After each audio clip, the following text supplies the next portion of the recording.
first test, I guess. See if you can remember all that flight plan malarkey, because what it tends to do is it resets it all, so you lose all the codes and stuff. I don't understand why, because I picked so ramp 8 parking, which is where I'm gonna parking 8 fuel box. Yep, and then we're going to Wick. John Wick. I don't know why it does that as well. That's always annoying. EGPC, runway 13. And then we're going to scroll in. I'm going to go to John O'Groats, Borough, and we're going to go to Maddox. Add that as a waypoint. Yeah, so that's gate parking 8. I'm going to go to IFR low altitude. Now, if you do low altitude, you might lose your waypoint, so you have to just go put your waypoint in again. I think your flight path will still stay the same, but it might have just reset your waypoint. Right, yes, it has. It might not have done it has done exactly that. So let's backspace. We're going to go to Maddox, which was here. Scroll a bit further in. Maddox. Add. So that will bring us in directly onto runway 13. 2 hours and 12 minutes thereabouts. Okay, let's try that again, shall we? Oh man, it's been a long day. It really has. It's going to be a long week as well, because it feels like we should have a bank holiday, but we've mate, we've had one. It's just a nod. Ready to fly. There we go. That's a bit better. Okay, it's asking me for fuel, so I'm just going to fuel up to 100%. Yeah. There we go. All right, let's get this party started. If you want as well, are you still in your fuel menu? No, I've clicked off it now. I've just put it to give me all the fuel. Because for some reason you've got a co-pilot in there and it's adding weight to your plane, so if you kind of want to almost be efficient, you don't have to worry about me. I think we're all right, but she's a heavy. Yeah, she's talking to me as well as this now. So I can see you to the right. Yeah, excellent. Getting the fuel pump on, taxi lights, beacon.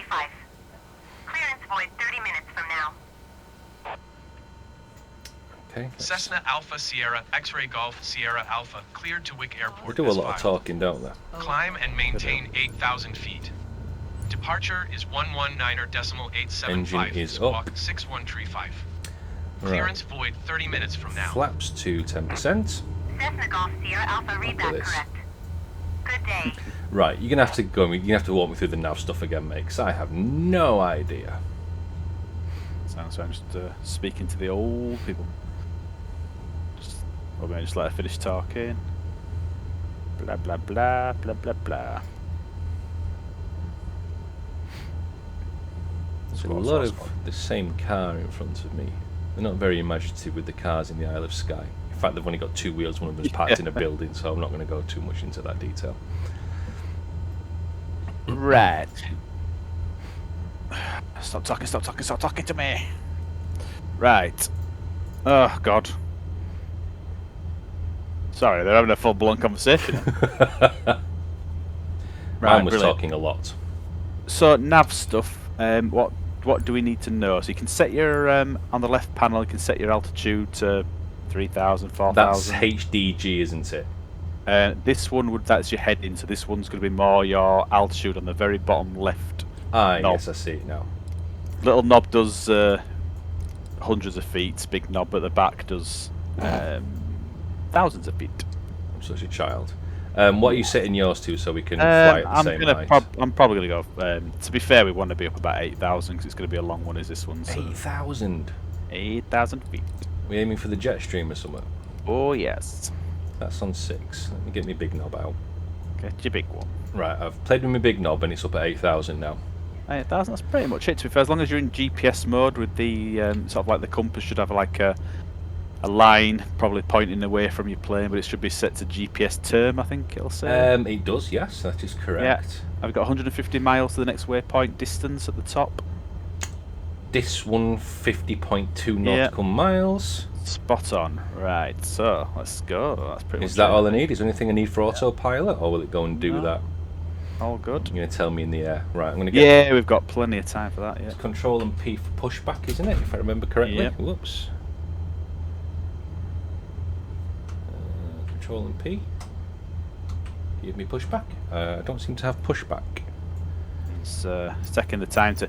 Sometimes it's nice because if you go to an airport where there isn't any assets, you kind of get away with... it just does it automatically, but unfortunately we've got people here today, so they actually do it for us, which is annoying. Right, what runway did he say we're going out on? 30, I believe it was. Use ATC radio to request taxi clearance. ATC. Is that announced taxi or announced clear of runway? So you just want to say depart straight out if you've got that option. Echo Golf Papa I'm having Whiskey, trouble with the traffic old Cessna pushback Alpha, today. Sierra, I'm X-ray not Golf, getting Sierra pushed back. Alpha, taking off runway Hang on a minute, I 0 think it's departing moving straight now. out. See what happens. Might just have to. You see, you're going to need it because you're right up into the fuel pumps, aren't you? Yeah. Just. Right, I think mine's coming back. I think. So I might be lucky because I can just razz mine around, but Can I not stick reverse thrust? not in this bad boy, I'm afraid. Well, that's a bit poor, isn't it? Am I expecting to like have someone to come and push me back here or something? Cause Have you got your brake on? Just take your brake off. That might. yeah, I've got my brake off. It's parking brake is in the. Do I have Hang to on, hold it or mine's- something? Or No, you should. It literally Control and P, parking brake off. It should have, because you've not got a guy next to you. Yours should just fly back. But mine's broken as well. To fair, it's not really doing. I have to sort of razz it around a little bit. Let me just parking brake off. Just see if we can get around. oops. Right, just chop him in half as well. Don't need him. Yeah, because these don't exactly turn in a sixpence, do they? They don't, I'm afraid. Right. I wonder if I've not got it mapped for some reason. This is going well, isn't it? Did we Controls say? options. Is it Control and P? Yes. Oh, you've been trying? Yes. See, our plane's disappeared now. It's probably because I've just gone into the menu. Where would it be? Yes. Pushback. Yeah, you can type if you type push. Oh, it should Shift be- and P. Oh, Shift and P. Yeah.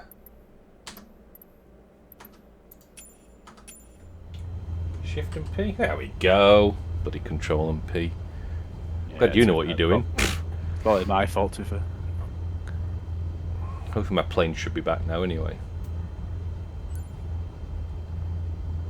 Right, I'm going to line up and I'll follow you out today. No, I'm following you out. Right, I'm going to go around to the left.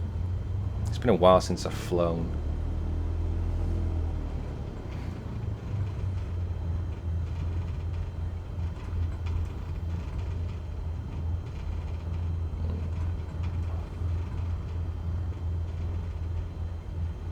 Hey, I can see you. You've actually got your nameplate above your plane as well. So that really? that nameplate change Does actually work. clearly does work. So hopefully that means I will be able to see you in the sky if I do lose you.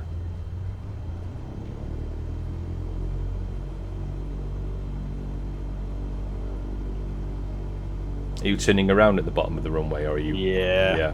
I'll follow you down the runway. I'm kind of hoping I can just about do it, but it's doesn't like it. There we go. I'll let you come in first. Are you going to the left of the runway, or? I'm going to go in, once you're past me, I'll go into the middle. All right, I'll go round to the right then and swing it around. What else we want? I'll end up blinding you here, but put the landing lights on. Landing lights. Landing lights. Technically, takeoff lights, landing lights. Potato, potato. There we Right, are. yeah, I'm gonna go for a bit of a wide sweep to get around. Okay. Got to remember these are not like Formula One cars. Echo Golf Papa Whiskey, traffic Cessna Alpha Sierra, X-ray Golf Sierra Alpha, taking off runway 30 south really? departure. Okay. Prepare to enter runway. Request takeoff clearance. See, pushback's working now. Yeah, because I pressed the right button this time. I'm gonna go No, to mine won't work in either. But I wonder if I've been pressing the wrong button as well, because I've got a reset button next to mine on the yoke, and then I've got Echo Golf Papa pushbacks. Whiskey I might have been Traffic Cessna Alpha entirely Sierra X-Ray Golf Sierra Alpha. what do you taking call off it? Runway tree 0 departing straight. Possible. I was pressing the wrong button. Oh. Right. Okay. Right, so let's stop there. Right, so it's saying request takeoff clearance from ATC. I've pressed it like going straight out, all these type of things. Yeah. Doesn't seem to want to respond to me. Let's have a look. See if she Echo responds to me. Golf Papa Whiskey Traffic Cessna Alpha Sierra X-Ray Golf Sierra Yeah, Alpha. it's fine. is She's not clear really of said the anything to runway. me. To be fair, I've been talking to her for a while, so. Right, well, I'll see you up there. Try and get on the course as soon as we can. And in fact, actually, I had some issues with my trim earlier because it was really pushing me down, so see how we get on. Right, I'll follow you out. Go, Johnny, go, go. Probably going to get told off for not getting takeoff clearance, but I'm out of here. I'm right up behind you. Short runway, this one.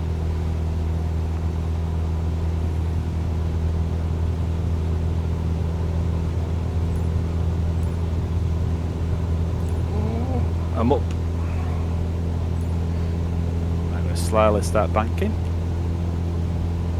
Is that to the left, to the right? To the left, to the left, to the left.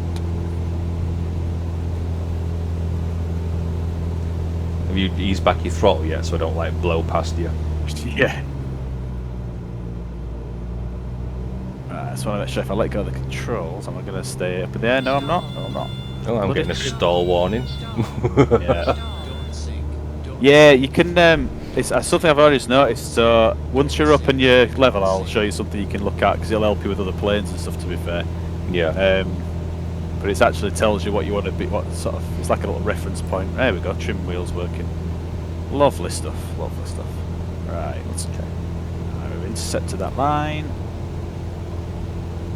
Get going. So autopilot on. Let's get our. How do I turn autopilot on again? So just literally AP on the left-hand side of your panel with all your. You've got like a cluster of buttons with like 3 letters on them. On the left-hand side screen or the right-hand side screen? Yeah, left-hand side. Well, they're on both. To be fair, both screens, Scottish left-hand Center side. Cessna There we go. Alpha Sierra X-Ray Golf Sierra Alpha is Now with passing this 800 one- feet, climbing 8,000 feet. What I'd probably do is you've got your 8,000 altitude, haven't you? Mm-hmm. So I would probably press. So I'm guessing it's lined itself up now to the.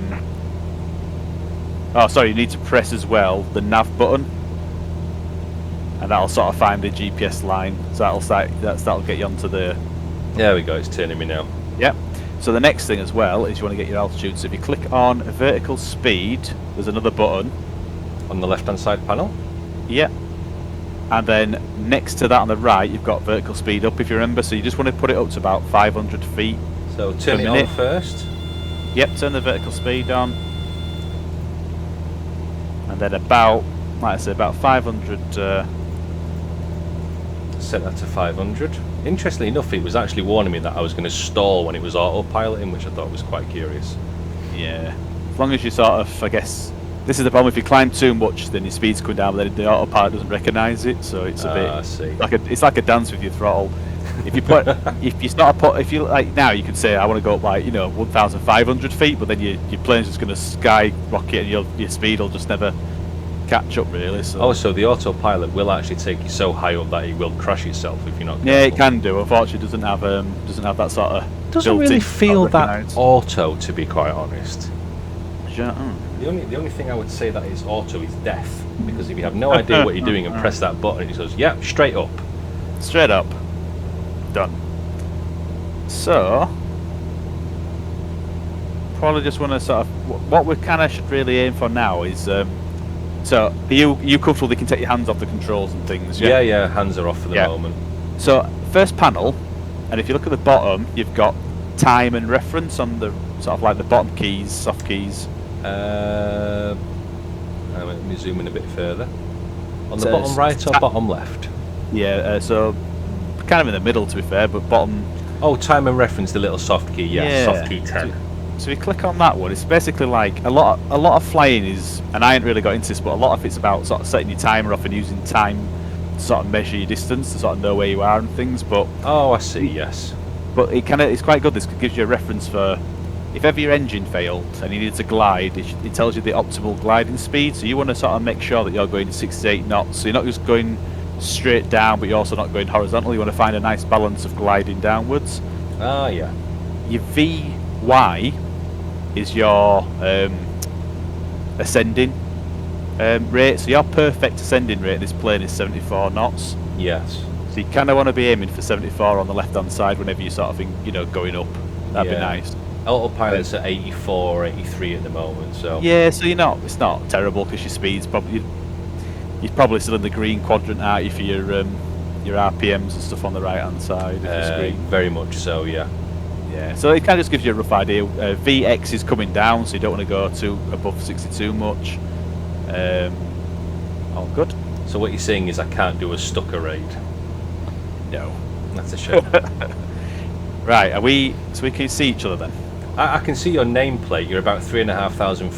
I'm assuming that's your distance away from me, but it might be your height actually. I'm not sure. Just trying to see if I can see you. So we must be on the same path. Yeah, we are. I can see your nameplate, which seems to work quite nicely for me in that sense. But my plane's slowly climbing. It's just under 5 degrees, so it's not even like a massive steep climb. Yeah, I've put a bit more throttle on, to be fair, because I'm falling down to 60s now. I've got full throttle. If you're not doing full throttle, are you even doing it properly? Is what I need to think. Kind of mess about with your mixture as well. Like we said the other day, take off a little bit of that, it'll give you a few more RPMs. Bring my flaps up, which will probably help now that I'm in. Yeah, that's always good. Probably wasting fuel with the drag. Man, this game is beautiful. It is very beautiful. I mean, we're gonna probably get quite lucky that we're gonna catch this. We're probably gonna end up landing in night time, I think. I wonder if the game will kind of not really catch up with it, and I wonder if it'll be more like dusk when we land. Well, I'm thinking if we're looking to land at it's gonna 7:30, 8:30. It's gonna be about 9:30. It's still gonna have some daylight. It's gonna be more dusk than anything else. We are officially in the British summertime after all, so it's not sideways rain just yet. But I'm expecting it to be quite clear for landing. I don't expect it to be night time. It's still usually quite light at that time. I suppose we are north, quite far north from where we live in real life, so might be a little bit darker. So the plan is today that we're going to come from the Shetland and we're going to land in Wick, and then really when we go from Wick, whereabouts are we going down? We're going to go straight down the country at that point. It's kind of what I started doing. I only ever got as far as Leeds Bradford, so I sort of stopped halfway through. But I kind of tried to think to myself, where do you want to see? So I've always wanted to see Loch Ness. Never actually been there before. So Loch Ness is right next to Inverness Airport. All right. That was the original goal to try and get to that. We're going to take us another hour, so we could always go from Wick to Inverness and have a look at Loch Ness. We could even sort of take the. I'm starting to overtake you. I'm underneath you. Have a look. Interestingly enough, my plane is just autopilot is just rattling it. I can't even change the throttle. Are you still climbing with vertical speed? Yes, at 500. I'm at 4,220 at the moment. Vertical speed is set at 500. I'll put a bit more in. Oh, there we go. I've just dropped the throttle now. That was really interesting. It'd be nice if I had a percentage as to how much throttle I was actually giving it. I guess they're trying to keep it realistic, aren't they? In that it's all about RPMs and. But where do I track my RPMs? Which one is that one? So right hand side, you've got like a top left bar. You should have like a bit of an RPM gauge, and it'll sort of give you the optimum zone you want to be in, which is green. Then you're overstressing the engine if you're in red at the end. Which right hand side bar? What are you talking about? Right hand side screen. Right hand side screen, which is my nav. Yeah. Yeah, and then if you look, you should have like a speedometer looking thing. Oh, I see. RPMs. Yeah. So your optimal zone there is probably in the green, probably about 2460 RPMs. Yeah, I'm just slowly easing it up. Now that's really useful to know. Now, Yeah. Yeah, it's about 2,300. So I've got my RPM at 2,300. That's good to know. So what you can do is, with your mixture, you can ever so slightly pull your mixture out. If we're really high up, you don't need it to be as rich, so you can kind of pull it out ever so slightly. You'll notice you get a few more RPMs out of it. You don't have to. It's just tinkering around with it for the perfection. You'll know when you've gone too much because it'll start dropping again. But At what percentage do you pull that out? Because I'm not noticing any difference in the RPMs. I'm talking. That's it. You're doing a little bit, and you're just waiting for it to adjust itself. You're not talking a lot because you're only going to get like 10, 20 RPMs out of it. To be fair, it's not a lot. Ah, yeah, I see now. It's 78%. It goes at about 2, 3. Yeah, it's literally gone up just by 10. Right. You've gone really high up in the air. What's your altitude? Well, I'm below you on my screen. Oh, have we got another plane out here then? I'm at 5.2 at the moment now. You're at 6,000, so I'm like 800 feet below you. We've got a plane up to the right, up in the sky. It's potentially just a dot to me. Let me just have a look and see, because we've got a traffic menu. Let me have a look. Traffic map. Whoops. Whoa. I don't know if it's a dot or if it's just a dirty monitor. Maybe I should have cleaned that monitor. It's definitely got his beacons on. There we go. Let's have a look. Then we need to pull out a little bit. It's not like you. Traffic map. Oh, there we go. Range. That's what we're on. Right. So we don't want feet. We want it to be miles. So 12 miles. That's weird, Dad. I thought that'd have picked him up. Whoever that is. Somebody out there. I do love this little Cessna. It's good, isn't it? I was just going to say to you what we could do when we get to things like Loch Ness and stuff. We could start taking out the Cub, because you can kind of put skidoos on it and things. We can land in Loch Ness and things on the water. You're talking about a water landing? Oh, yes. I mean, let's do it, man. It's all about fun. It's all about a bit of fun. Oh. So, apparently we're getting a new Warzone announcement in the next few days. I don't know if you heard that. Yeah, what do you call it? Or is it Modern Warfare 2, isn't it? It's not a Warzone announcement as such. Unfortunately, because then it sounds like what they're going to do is bring out Modern Warfare 2, and then they'll get the Warzone 2 will be a couple of months launched afterwards to let it integrate. I see. Yes. Yeah. So we were hoping it was going to be October time, but it's going to be more like December. I won't be surprised if they actually put it to March, because then that means that's an anniversary of when Warzone first came out. Then. I see. I'll be honest with you, if they don't fix the issues with it, it's going to be dead on arrival for us. So it's. Yeah, I mean, you put a lot of hours into that game, more than I ever have. I enjoyed my time with it, but it got very, very samey, and I think there's a problem with a lot of games nowadays as well. Is when you start to build your customer base around releasing meta weapons or meta blueprints as part of the season pass or as part of things that you need to purchase, I find myself as being, I want to say seasoned, maybe grumpy gamer is the best way to describe it. I find myself checking out a lot, to be honest. It's like, at that point, what are you giving me that I can play with where I'm not going to be at a disadvantage in comparison to other players who are, the equivalent of whales, as it were, where they can just have as much money and spend as much money as possible on all these new blueprints just to be competitive. It's, the meta kind of kills a game for me, does that? The meta was around for a long time, and it kind of it was hard chasing it, but I think what we've got now is much worse. Really? So yeah, I'd give anything at the moment to have the meta back. Yeah. Oh damn. What they've done at the moment is, and I don't know why they've done this, but they've kind of sat and they've gone, right, we've listened to the 10 people on Twitter who are moaning about campers, and they're moaning about that things are moving too fast. So what they've done is they've done every trick in the book to make you fight quicker, sooner, harder. Things like the ghost perk, for example, that used to keep you off the radar if you wanted, so you'd sacrifice taking 2 weapons to sort of stay off the radar. Now they've nerfed it to the point that unless you're running, you'll get picked up. What? Sorry, wait. So the ghost perk is now only effective if you're sprinting? Yeah, pretty much, yeah. So if you're trying to be tactical and sort of creep around a house or something, and someone pops a UAV off, that's it. You're going to just see you. The gas is moving far too fast. It cuts off half the map before you've even started. So you're always going to have to run somewhere.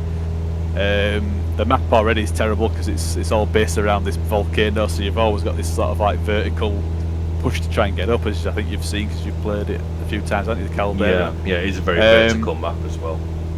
It's just little things like the loadouts now all landing in the same place on the line, so you're bound to run into somebody. You don't just get a random drop based on where you are.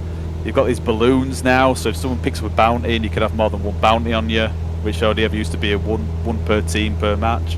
Oh, now you're getting two on you. Yeah, they took that idea from Metal Gear Solid 5, wasn't it? You had I can't think what the balloons are called now, but they'd come and like pick you up or hook up. Yeah, stuff. Like the is it called Fulton or something? Yes, Fulton balloon. Fulcrum. Yeah. Fulcrum.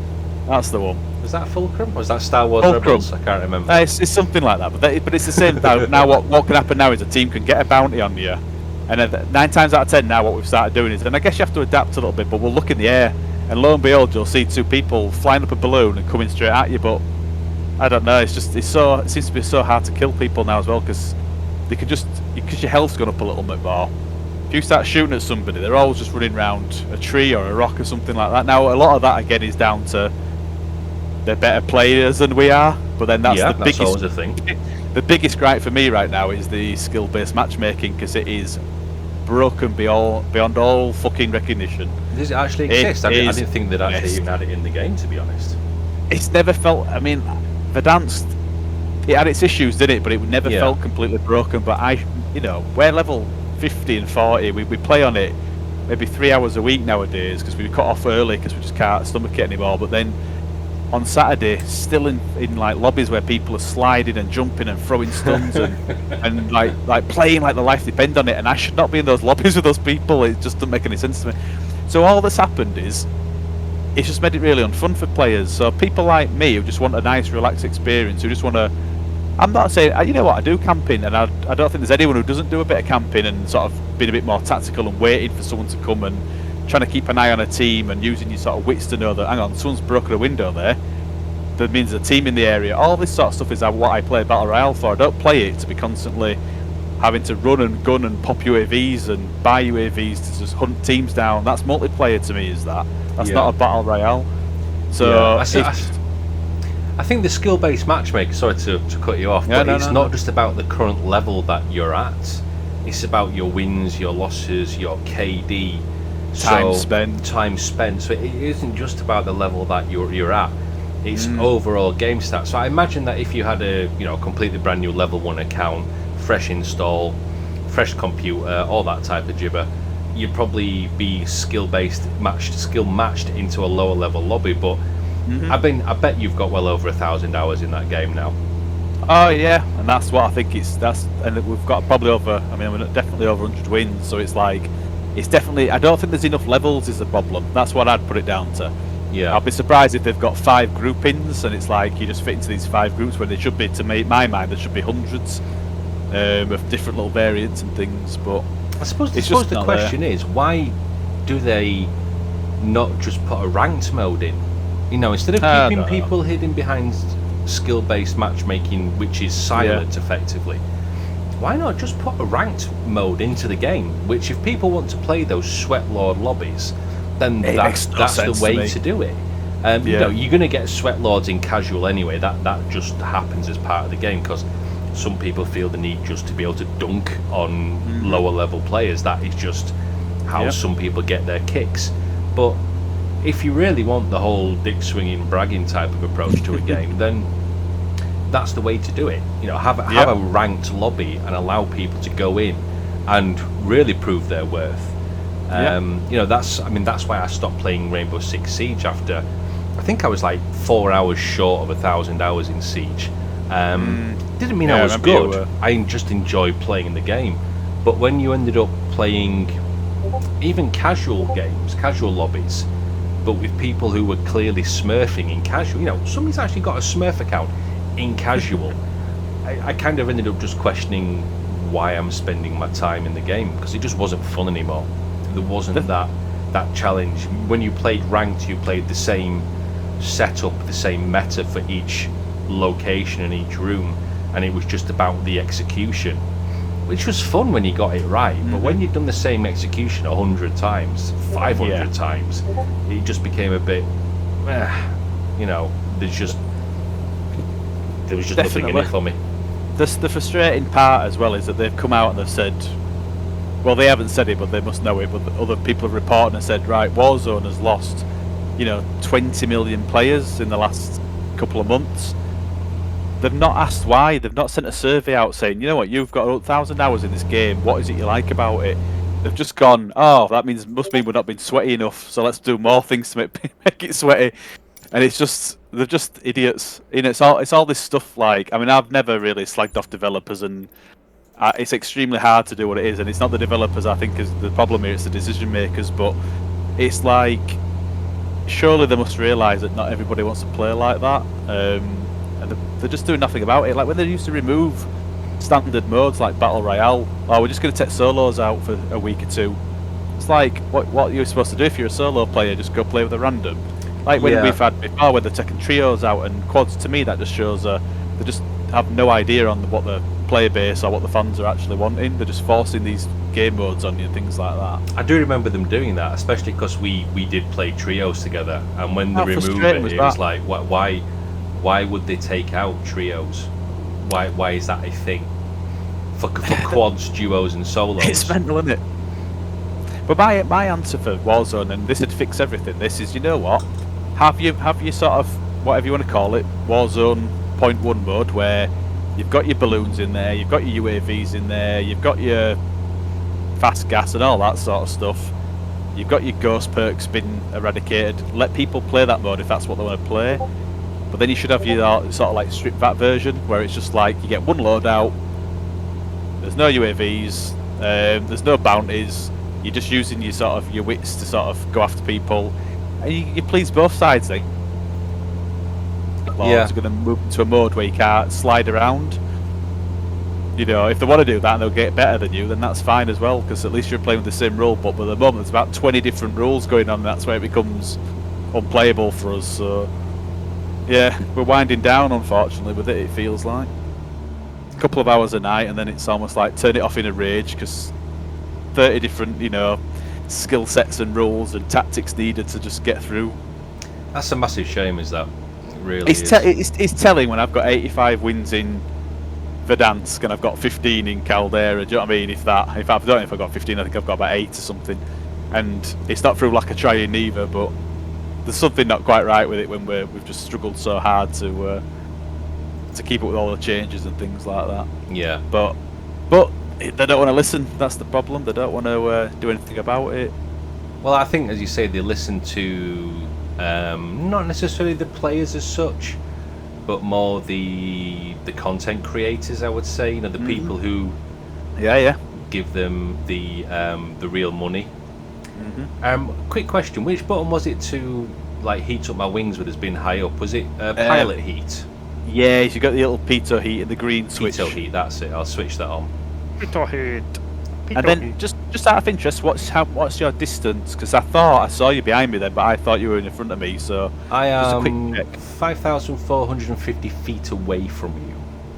Are you behind me? I am most certainly behind you. That's good then, because I can see you then. Yes, I am behind you. That's fine. Well, I'll tell you what I'll do. I'll just slow it back a little bit. I'm in the green, but I'm just going to drop it down to about 90, 95. Then at least we're a bit more. Yeah, I'm in the green. I'm at 91 knots. Oh yeah, well I'll bring it right down to 90 then. Yeah, it's sitting quite nicely at just 8,000. My 500 has gone now for my accelerations. It's like what you said the other day. By all means, because we've not got failures on, you can absolutely just put the throttle to full and just go for it. But I can't stand that sound of the engine sort of screaming and seeing it in the red and stuff like that. Even though it's not going to put you down. I do have failures switched on. I have it. Oh dear. I have it fully cranked. Uh-oh. I'm not goosing it now though. I'm down to 2,250 revs, so it's in the green. It's ticking over quite nicely. Did you ever pick up 2042 Battlefield? Did you ever get that? No, I said to you the other day, I keep on thinking about it, but then I'll watch like a Jax Frags video and think to myself, this looks awesome, but then I'll watch somebody else and think, oh my god, it's like a game from 10 years ago. It's Yeah, it's so the new season's due out. I think it's due out. We're recording this on the 6th, so it's due out on the 9th. I've seen that season 1. Yeah, season 1. I'm hoping that comes with Vast improvement. some content, to be quite honest. I want to like it. You know, I've been a Battlefield You fan. played it? Yeah, I've got it and I played got it. And what's the problem with it from your point of view? As somebody who's sort of loved that series, because I'm hot and cold with that. I must admit I prefer a more arcadey, but a bit more fluid COD sort of setup. Whereas I understand it's a lot more tactical, but I do struggle with the shooting sometimes. I think it's tried to go less tactical and more I think he's tried to, over the years, the game has, or the series has morphed into more of, he wants to be like COD. He wants to fight with COD for the numbers and the audience.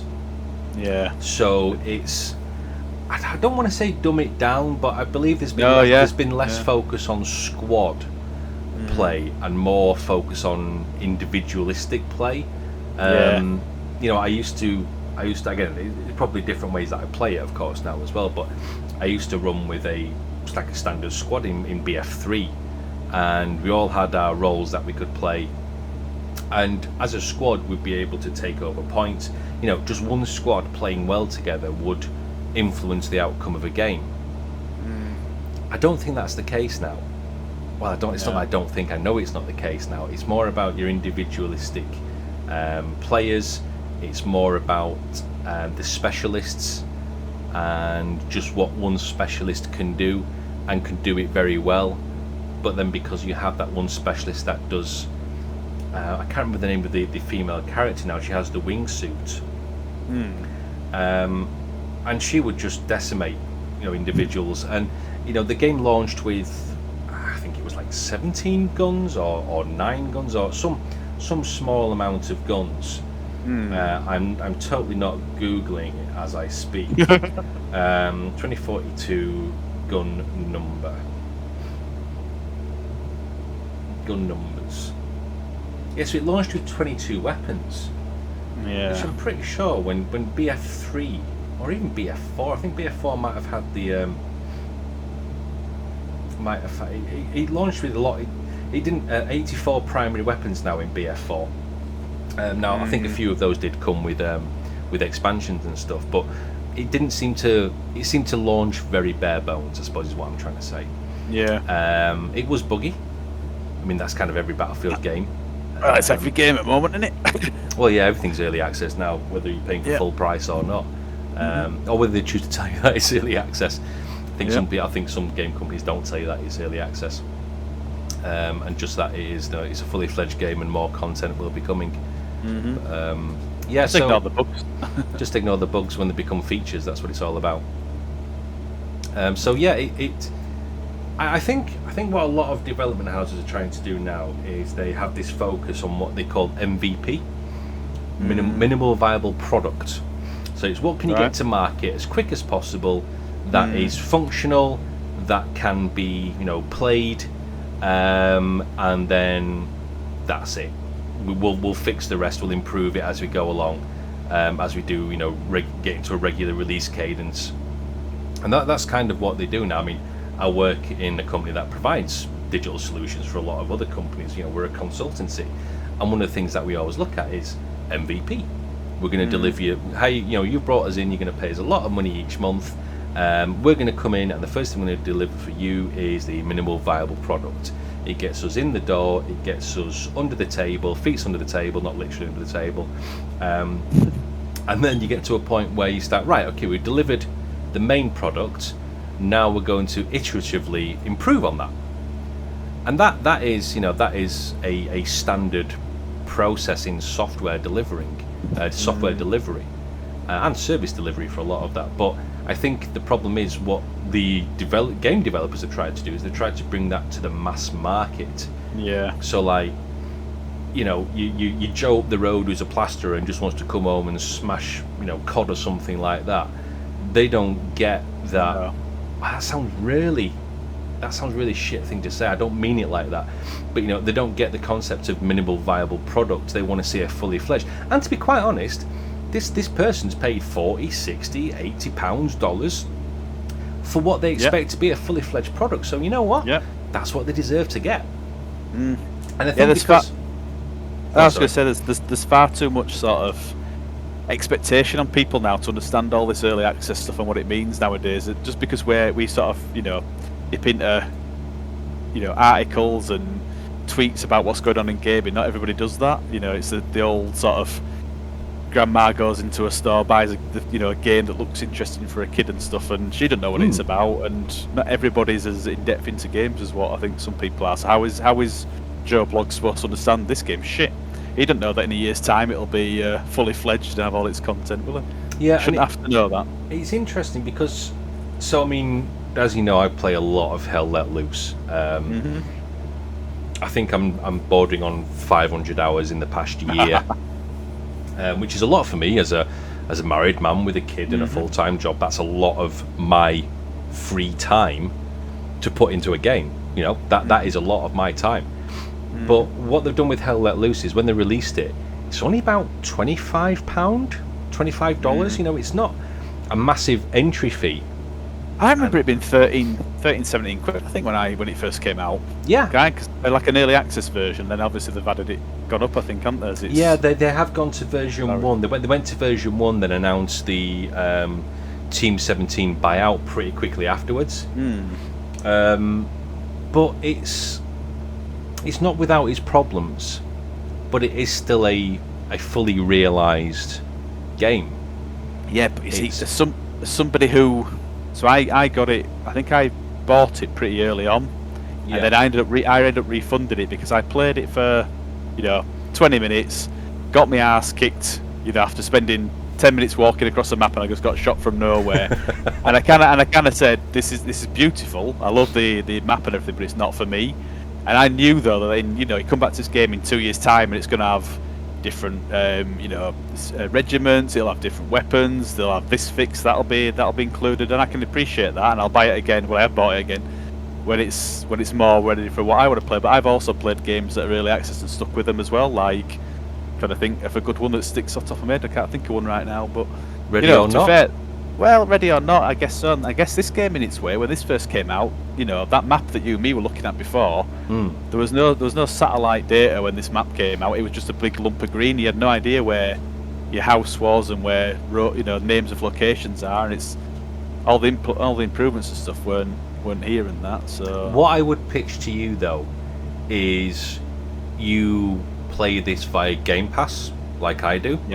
Yes. So you didn't put a lot of money up front into one particular game.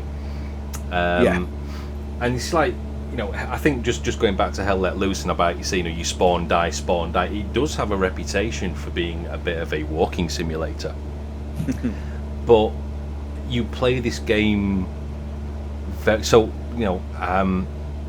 I put this? The game has seen an influx of COD players and Battlefield players, and it's got a lot of, you see it on Reddit, people saying, how the hell do I play this game? I'm constantly dying.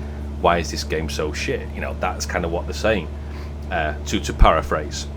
And you don't play it like you would play Battlefield. No. It's... I mean, you'll see probably some of my videos that I've got up on my channel. You do spend a lot of time running, but you choose how to move purposefully. So you do slow it down when you come into engagements, or you come into areas that you're going to cap. It's not something about, it's not run and gun. It's Hell Let Loose. It is a slower paced game. You move when you have to. And moving, it's easy to spot somebody moving rather than it is them stood still. Well, I was just going to say, I've watched your videos, and there's a level where I think you're holding this middle of this train yard for what seems like an eternity, and you don't die once, and that tells me when I'm just walking through a forest and I get shot from God knows where. Yeah, that's not the game's problem. That's my problem. I can appreciate that there's a lot to learn, in the same way that I remember when you and me played Battlefield. Was it World War II? Battlefield 5 would that have been? Sorry, 5. Yeah, sorry. Yeah. You'd put a lot more time into it than I had, and you sort of learned that it isn't a COD game. It's more about sticking to your sort of like the hill line and things. Whereas I didn't get that, so I'm dying left, right, and centre when I'm 10 feet away from you, and I'm like, how is he surviving? It's like, because you'd learn how how the game works, so that it's not Call of Duty slide around and things like that. So it's all about learning, isn't it? Really. Yeah, I think one of the biggest things that Hell Let Loose taught me was, again, for this particular type of game as well. This would not work in COD. You can't stand still for long. No. But again, your movements are purposeful. When you move from cover to cover. You use the hedge lines and things. You don't run across an open field. I am guilty of doing that at times, just out of that I need to expedite to cap a point. But and you don't silhouette. There's nothing worse than actually being stood on. Nothing better than looking across a hill and seeing somebody just. Sorry, the woman started talking at me now. Purposely see a group of people silhouetted, and it's perfect. It really is how you see the individual characters modelled. But there's a lot of problems with Hell Let Loose. So one of the biggest things right now is render distance. You can see. Oh, shut up! This woman's still talking to me. Bear with me one moment. Trying to tune her in. 119875. Yeah, she's saying something about Logan or whatever it is. I don't know who that is. What was I saying now? God damn it. Positioning and things like that in silhouettes and things. Yeah. It's so you look at. I think Stoddy. Stoddy's a really good example of someone on YouTube who plays Hell Let Loose and Battlefield in such a way that he is never stood still.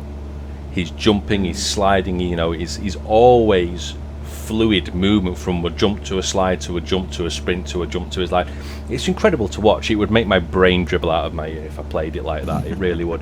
But that's how these modern, I wouldn't even want to call them Twitch shooters in terms of your Twitch movement shooting rather than anything else. That's how they're played now, and my 40-year-old brain just cannot do that anymore. So Hell Let Loose has brought me back to FPS games in a way that I can play it. I can play it how I want to play it. There are some incredible shooters in that game. It doesn't matter how slow you're taking it. Some people will turn and absolutely blat you. They just think, we play competitive in Hell Let Loose, and I'd say we're a mid to lower tier team right now in what we're doing and how we're learning. But we've played scrims and things against some higher level teams, and their shooting, they just never miss. Yeah. We've got a clan playing with us called BIA, and there's one of those guys called Boss. That guy will come out of a game with 70 or 80 kills just as infantry. He's not on artillery, he's not in a tank, just as infantry. He's an amazing shooter, amazing. And I know I'll never be at that level, but what I can do is I can play the game a little bit more. I can add more to it tactically than I can with my gun, shall we say? Yeah. But moving on to a different type of game. Have you seen that Star Citizen seems to be getting a lot of press at the moment again? Yeah, it's. I've been watching the Jack Frags thing. It's funny because I had to delete it the other day to fit more space on for this. So, and I just literally got back into it for a little bit, but then. So I'm just trying to make sure I think we might have to file the flight plan again. The what now? So should I have filed a flight plan? I'm gonna yeah. Well, we have done. I'm gonna just quickly you'll like this because you get to play with some dials. Ooh. So first screen, yeah. Yarp. Can you see at the top right? You've got it's like a little black box with some numbers in it called com. So first screen, top right corner, you've got like I've got four sets of numbers. Yeah, 119.875. Yeah, I've got all those in. Ah, right. So you've already right. Well, unfortunately, I'm going to try and get you to dial this in manually so you can have a play with the dials and stuff. But you've already got it by the sounds of it. That's your communications. On the left-hand side, that's your nav codes for sort of setting up, on the hop sort of navigation things. But on that 119.875, have you contacted the Scottish clearance guys yet? And maybe that's what the woman was talking to me about. Did you cancel your flight plan? No. Something to do with voided it? Ah, right, okay, you might be alright then. I've got a feel. I mean, if I drop down the ATC. Yeah. Yeah, Logan. So Scottish, you're 24 miles southwest. Descend, maintain 8,100 expected vectors. Oh no, you're alright. I think usual you're still on it. approach. That's fine. Descend and maintain to 8,100 expected vectors. Visual runway 09 approach. Logan 357. So that's fine. What? Let's just go back to the bottom. What? Where is it? What altimeter has she got you at? Oh.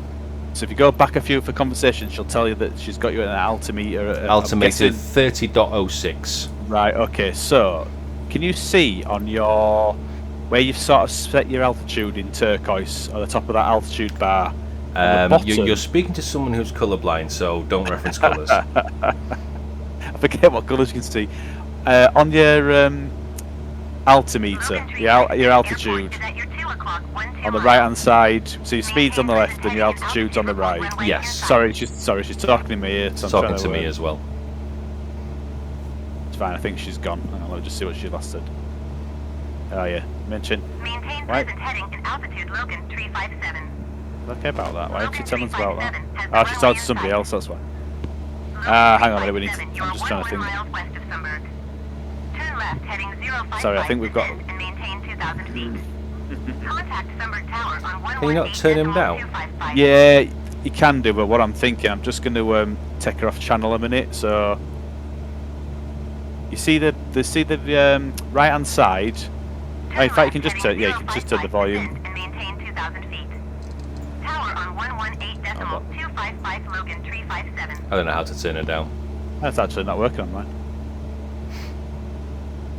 Anyway. Just, I'm hoping if she talks again, we'll have to do something about it. I can't hear myself think. What were we doing? Oh yeah, so on the bow, you know where you set it to 8,000 feet. Yep. So if you look at the bottom of that bar, you should have another number, like 20. It'll be 29 something. Yeah, 29.92 inches. Yeah, so that's big. So she's just measured us, and we're not actually at that. So just All right. to be on the safe side, we've never really calibrated it when we set off, but you just need to, again, on the right hand side panel, you've got I think it's a CDI button, like a triangle button. CDI's in the middle, soft key 6. Yeah. So if you sort of just tweak that, I think you'll be able to increase or decrease what am I your, tweaking? So you're tweaking that number, and you want to get it to about, I think, what did she tell you? You were 30.06. Yeah. But behind that triangle button, there's another sort of rounder knob behind it. So your barometer pressure, I think it is. Behind that triangle? Yeah, you've got all the buttons almost have like two functions. You've got like a thicker knob and a smaller knob on top. I'm sorry, I can't take it seriously. So I'm looking at the CDI soft key. Yeah. I can't see any other knobs. So that's a lot. So right hand side of your panel, yep. Yeah. So you've got your volume as the first knob at the top. As you're working down, you've then got your com receiver knob, I'm guessing. Com receiver tuner KHZ, yes. Yep. And then if you go down again, you've got your triangle CDI button, haven't you? I have, yes. So if you sort of just sort of like almost put your mouse to the back of that, you should have almost like a second Barometer function. pressure, yep, no. Yeah, there you go, that's it. So now if you twist that, you want to get that to about 30.06, get that number up to 30.06. Oops. It's a bit finicky. It's awful. It is.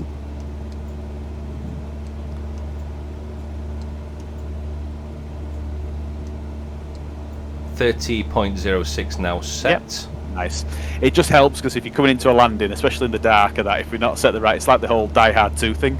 You got the altitude set wrong and you're playing, you lit the runway. I mean, visually, we're all right, but if it's ever foggy or night time or anything like that, so what you're saying is I'm going to go straight into the ground like a fucking dart. Yeah, if you can as well, because we know this kind of like autopilot's keeping us at 8,000 feet. Can you see in the middle of your screen? Mm-hmm. And then if you look down, you've got 3 manual dials, more analog dials. In the middle of my screen, look down. Just above your throttle. I've got one that's got like a 218 degrees, DTK, HDG. Do you mean that one?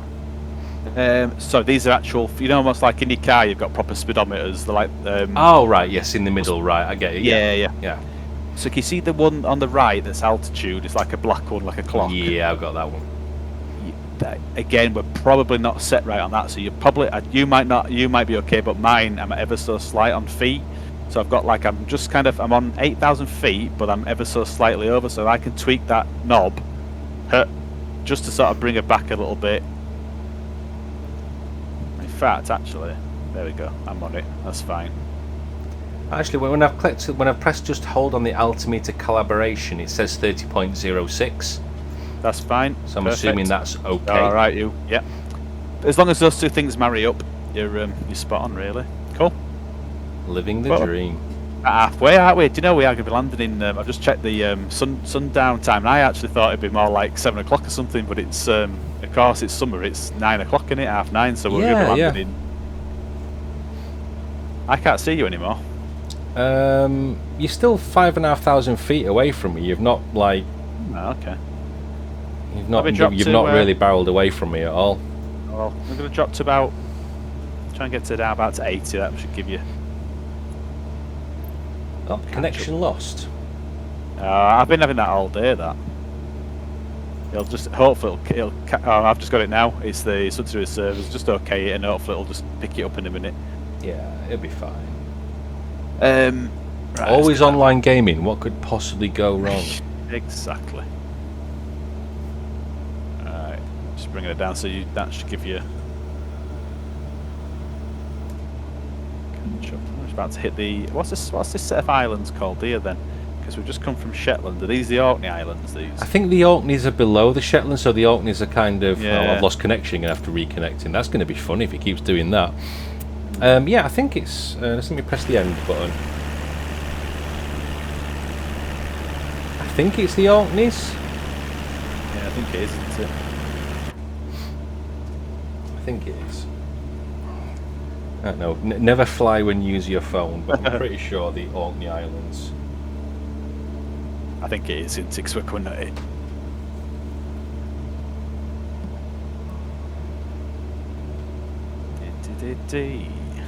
Archipelago in Scotland. Yeah, it is the Orkneys. Yeah, just from like the north east of Scotland. So yeah. Real? Which after that series of islands, we're not far from landing actually. No, we're not. What's your distance away then? Because from this waypoint, I'm 62 miles away. 70.45 nautical miles. It just dropped Right, okay. 69 actually. Well, Nice. I've dropped down to 75 knots, so hopefully that should. By the time we get there, we'll probably be on par. Yeah, I'm up at 83, 82. Revs are still in the green, so we'll be flying at And you've already, you've already got to the pilot speak. The weather in tops of Scotland is rainy. Cold and wet with sideways wind. We're looking actually all right, to be fair. Nice night. It is. I mean, I know it's a simulator, and I'm actually sat in my house in England in my pajamas. You know, I'm comfortable. But man, I'd love to be able to do this in real life. Given that I have a well-documented fear of flying, I'm finding that games like this give me confidence that the pilot knows what they're doing and that I don't have to be the one in control. There's something I'll always remember in my head, and it's nobody wants to live more than that pilot on that plane that you're on. So don't worry, 'cause he'll do it. They'll do everything in their power to make sure that they don't crash. Not if you've heard about. Did you hear about that crash in China recently? Is this the guy who did it on purpose? Yeah, no, exactly that. I Yeah. guess that's a bit different, but I'd like to think on the ones that we go, there's a lot of fail safes. To be fair, Yeah, mind you, I think that's the thing, isn't it? Is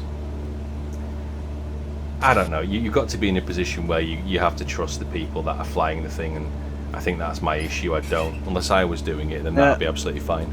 Exactly. I'm very much the same. I can sit here and say that, but the last flight I was on, even though I've actually been up in that same plane and done it myself, it's just not the same if you're not behind the yoke.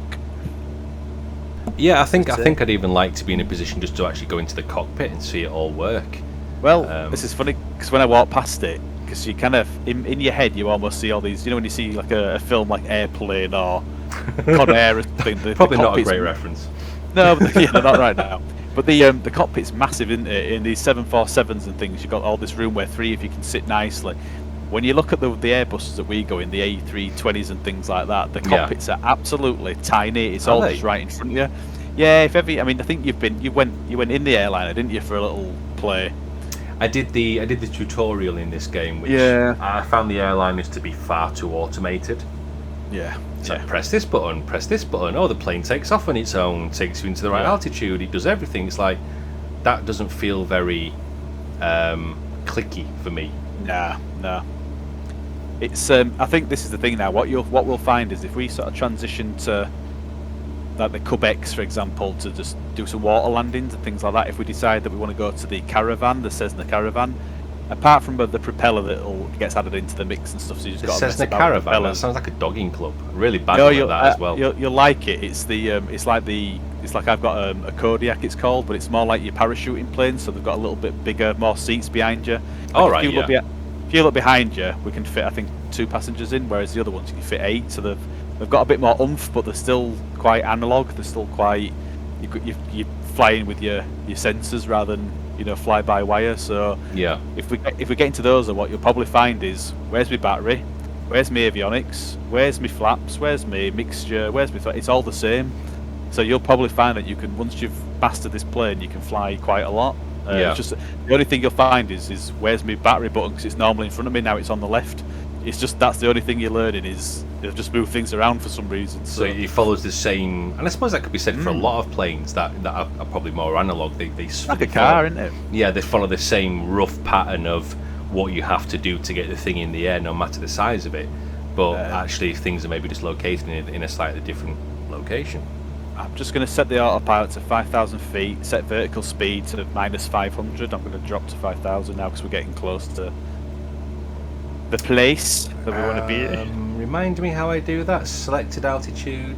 It's the bottom left-hand one, isn't it? So you get bottom left altitude, so bring that down to 5,000. And then once you've done that, you can press VS for vertical speed in that same autopilot panel.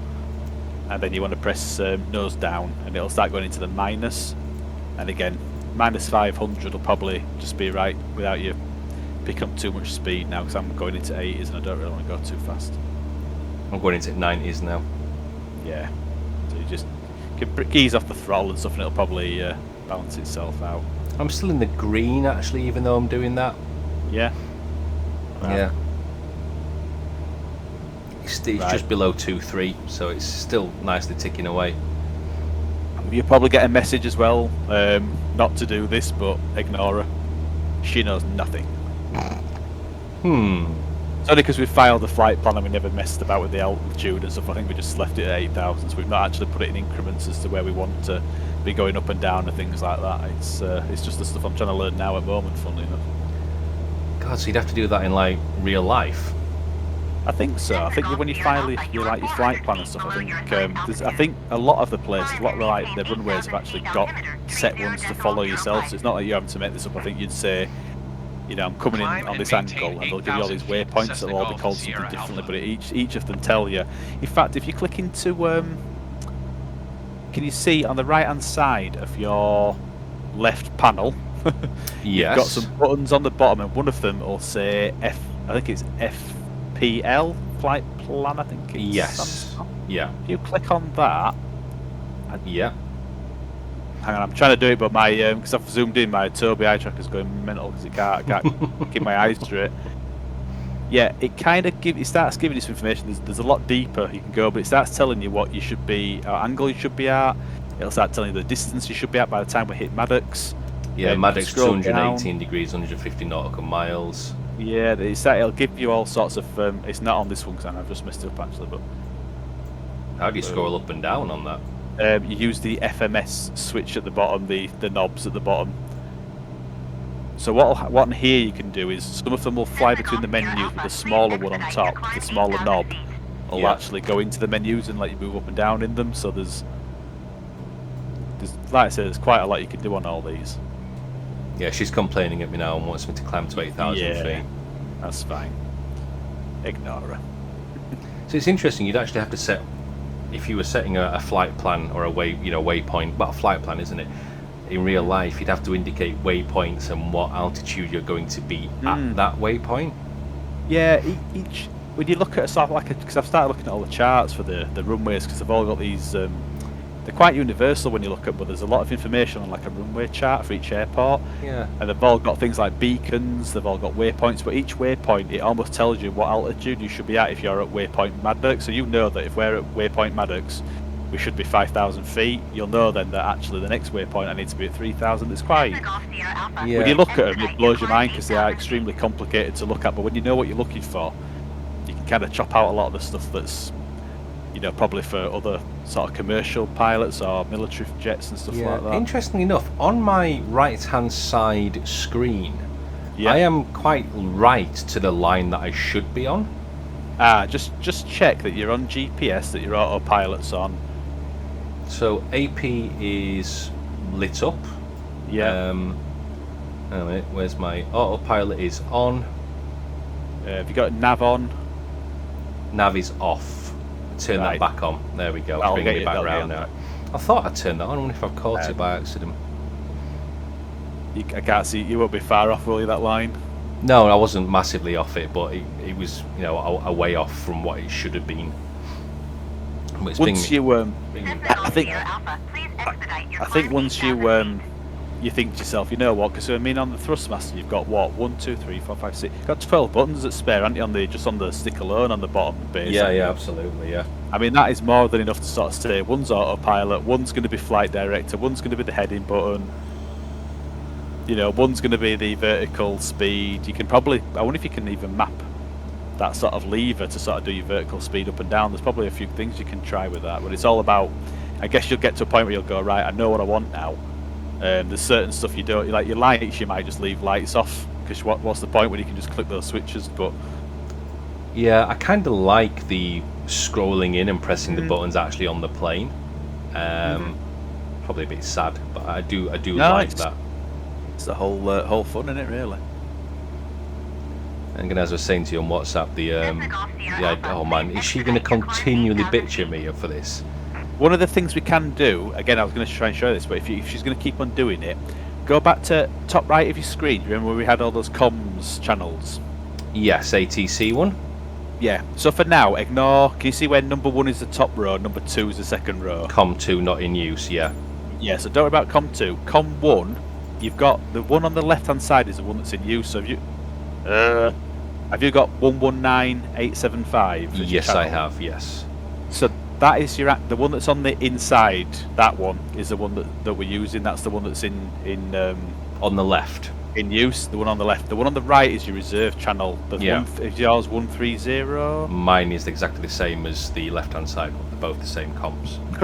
That's annoying because I've just asked you to switch it off. Just so which box is is highlighted with like a line round it?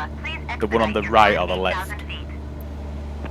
The one on the left. Could I just request cruising altitude decrease? You could do. That's one way of doing it if she's asked, because I've just had that option. Oh wow, I've just lost a lot of speed there. So if I was at 8,000, I want to reduce it by 3,000. Scottish Center, Cessna Golf, Sierra Alpha. Request 5,000 feet. Cessna Golf Sierra Alpha climb and maintain 5,000 feet. There we go. I've just Nice. put As long as she's happy. Climb and maintain 5,000 feet, Cessna Golf. That's Sierra an easy Alpha. way of doing it than just trying to turn it off. Just tell her that. Listen, I'm going to go to 5,000 feet. Bitch. On me now. See, There we go. I'd have the Just option talk for to that, people. Just talk to people. It's easier. Sure, let me do that. I'd say what's annoying. One thing I would like, because when I was looking into the what do you call it the other day about why we can't see each other on the map and stuff. The other thing is you can't actually hear each other. See, I should be able to hear her right now, trying like sort of speaking to you and telling me and having a conversation and her giving you instructions. And you can't really do that. Like we're on the same channel, so we should be picking it up. But for some reason in multiplayer, it's just not there. But it's a shame, really. I wonder if that. I'm guessing that'll be something they'll add in the future. But That's it's one of the probably things. Do it. One of the things I liked about Elite Dangerous was how we could purely use the in-game comms and have the radio crackle and stuff like that. Yeah, as good as that. And I know we did get very much well off track, but just going back to Star Citizen again, I really want to play that game again. I really want to get back into it. I think the problem that I have is that I'm still kind of anti their model. Yeah. Climb and maintain 8,000 feet. Expect VOR Yep. runway 13 approach via Coco It's transition. I'm struggling with. Sorry, she's talking at me again. yeah. Climb and maintain 8,000 feet. Expect I'm VOR just DME appeasing her runway right now. 1 tree approach via Coco transition. Cleared to Coco Cessna Golf Sierra Alpha. She's asking for. Right. She's also wanting me a different approach as well. Expect VOR Yeah. DMA runway 13 approach. Yeah. If you do visual 13 if you can see it, because we're still in daylight, so we can do this visually. To be fair. So To do I be fair. request vector to next waypoint or Well, select another approach? To be fair, she's request approach from controller once you pick that one. Request vector to next waypoint.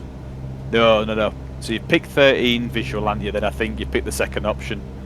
No, so she said that to me.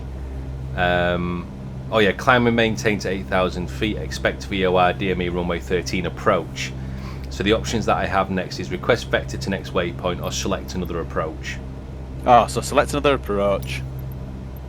Go right to the bottom. Pick visual 13 was it? I think we said right at the bottom. Visual runway 13, yeah. Yeah, and then once you pick that, you should when you go back to the other menu, you should have I think it's request other approach to her or something. And it'll just Request confirm approach it. from controller.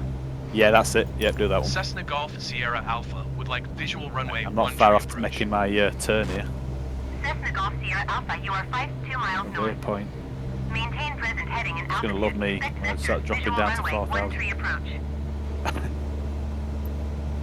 Maintain present heading and altitude. Expect vectors. Visual runway 1 tree approach Cessna Golf Sierra For Alpha. the sake of sanity, I might just change my radio code in a minute so that she can't contact us because she's driving me mad today.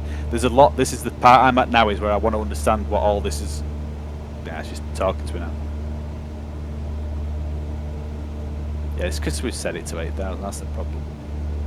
Right, I'm going to just change a code off her. So there we go. Yeah, I've done. I'd set the heading to the height to 5,000, which she accepted. Nice. I've done everything else that she wants. Done everything she's asked of me. Right, I'm going to I'm coming up to this sort of, I'm still over Orkney Islands to be fair, but when I get to the turning point I'm going to drop to 4,000 feet, just not yet. Yeah, Star Citizen. I put some time into it to be fair, but the problem is I got mine running okay, which is like always been my biggest battle, and I love like going around stations and catching the metro, but it just seems like you've got such a lot of busy work to do to be able to afford anything of any worth. Like you're getting 4,000 credits for collection missions that take you 2 hours, and it's like I can't save up for a £500,000 plane at this rate. It's ship, sorry. It just felt a bit too much, but I don't know. It might be fun just to sort of drop in and just go after a bounty together or something like that. I think I'd be interested just to try it with co-op. I mean, I think ever since I flew the Cutlass Black, was it, in one of those free flies? Yeah. That's the ship that I've just been hankering after. But the actual price to buy it in game with real money is well over £100. Yeah. And that's for still what is classed as a kind of a fairly small ship. My concern is, oh woman, Your climb 8,000 feet. I thought I've changed my code now, so I've just got rid of her. I can't do it anymore. How do I change my code? Right, so just wait where you've got your box now. So just you see where your second knob down on the right hand side on the left screen. Yeah. Second knob down, right hand side. You've got com receiver, yeah. On the Just right hand side screen. Hang on a minute. I thought it meant the drop down. So no. So oh yeah. So you need to be on your screen here. So left screen, Left screen. right knob on the right hand side. So your com receiver tuner. Com volume. No, Com next one down. receiver tuner, yeah. Yeah, just change that to any. Just give it a whirl so that it moves the numbers away from her channel. Yeah. I've spun it. Yep. Now, if it's changed the number, just above it, if you see that two-way arrow key, swap standby and active com frequency. You've got like it's like a little tiny little black button in between your volume and that receiver knob. Just flip that button, and what it'll do is it'll replace that her channel with that bogus channel you've just made up. Don't think it has. There we go. Oh no, he keeps switching back to it. Oh, you'll have it's because you've got auto ATC on, haven't you? That'll Assisted be probably ATC. why, yeah. Assisted ATC, yeah. Ah, let's have to have a complaining at me. The screen on the right hand side, can I zoom out of this? Because I can't see my turn at the moment. Yeah, you can. So you've got a range knob on the right hand side in the middle. Ah, yes. So again, this is what I wanted to try to find for you, but I couldn't find it the other night. There's a really complicated binding system to get, so you can just scroll over it and use your mouse button to come in and out, which is what I've got. Yours, if I remember rightly, you've almost got to right click on. Sorry, I think you've got to left click on it. Left click to hold, and then adjust map zoom. I think you move your mouse, don't you, yeah. or something. Yeah, as long as you've got it and you're happy with that, that's fine. I've got it, but there's like a whole lot of lines all over the screen now, like train tracks almost, which is a bit messy. But at least I can see my turn a bit more, which is not too bad. Although I have lost sight of you, as in distance away from me. Well, I'm 30 miles away from the waypoint. What are you? Because I'm trying to slow down here. I can't even see the distance to the waypoint at the moment. Oh, I've got log. Is that it? No, that is my log, yes. 32.8 miles. Ah, so you're only 2 miles behind then. So when that says log as the navigation, is that my turn? No. I don't know what log means. Whereabouts are you seeing that on the top of the... That's actually on my screen, so I think you don't have like the waypoint activations. Oh no, maybe not. But I mean, it's going to my waypoint, and then I guess the plane will turn as part of the autopilot from Maddox. Yeah, I guess as long as you've got EGPW to Maddox as your waypoint. Yeah, it's to Maddox, and then it's like effectively a hard left. Yes, yeah. And then that gives the line up to runway 30, and I'm probably going to end up landing without permission or something. I'm pretty sure that's what's going to happen.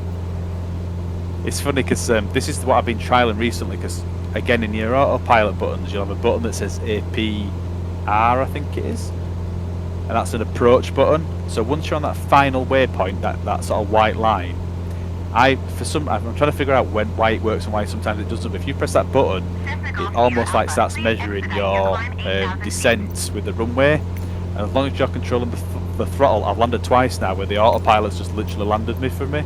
But there's another time where it's just overshot it, so I don't fully understand in what situations it works and doesn't work. So yeah, what would happen if I cancelled the IFR? What's that?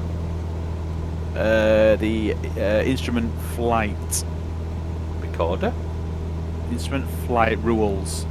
So that's the IFR basically means that you're using instruments because you can't see where you're landing, so it shouldn't really matter at all. Because we're going to do a visual landing anyway because it's daylight at the moment, so yeah, we've got no rain or anything like that. It's all good, to be fair. I am going to drop Scottish to 4,000 Centre feet. Cessna Golf Sierra Alpha would like to cancel IFR. Where are we?